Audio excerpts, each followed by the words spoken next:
নমস্কার বন্ধুরা, all India রান্নাঘরে আপনাদের সবাইকে স্বাগত। আজকের রেসিপি ডাব চিংড়ি। প্রথমে চিংড়িগুলোকে নিয়ে তাতে দিয়ে দেব 1 চামচ হলুদ গুঁড়ো, হাফ চামচ কাশ্মীরি লঙ্কার গুঁড়ো, 1 চামচ লবণ দিয়ে ভালো করে মাখিয়ে রেখে দিতে হবে 45 মিনিটের জন্য।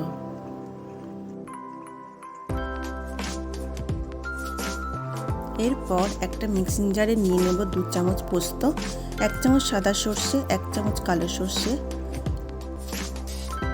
4টে কাঁচা লঙ্কা, 2 চামচ মতো নারকেল কোড়া।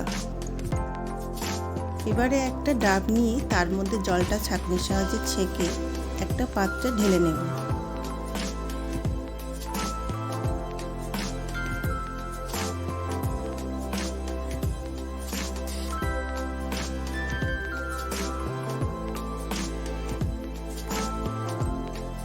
এখন কিছুটা ডাবের জল মিক্সিং জারে নিয়ে পেস্ট করে নিতে হবে।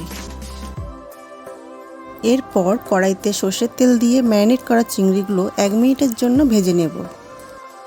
আমাদেরকে মাথায় রাখতে হবে যে চিংড়িগুলোকে বেশি ভাজলে চলবে না, কারণ পরে আবারও ডাবের মধ্যে দিয়ে ভাপাতে হবে।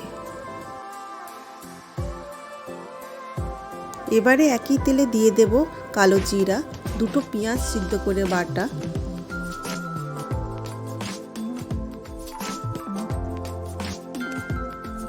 এখন দিয়ে দেবো 2টো কাঁচা লঙ্কা, 1 চামচ রসুন বাটা, 1 চামচ আদা বাটা দিয়ে মিশিয়ে নেব।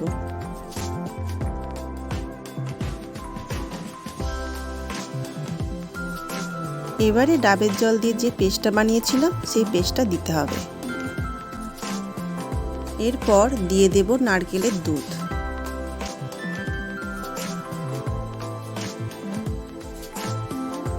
এবারে দিয়ে দেব 1 চামচ লবণ, হাফ চামচ চিনি মিশিয়ে চিংড়িগুলোকে দিয়ে গ্রেভির সাথে মাখিয়ে গ্যাসটাকে বন্ধ করে দিতে হবে।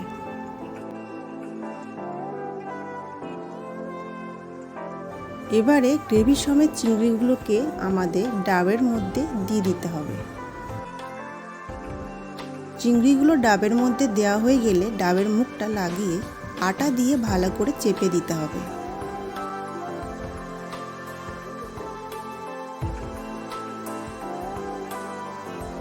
এবারে ডাবটাকে গ্যাসের উপর বসিয়ে মিডিয়াম হিটে 30 মিনিটের জন্য কুক করলেই তৈরি ডাব চিংড়ি।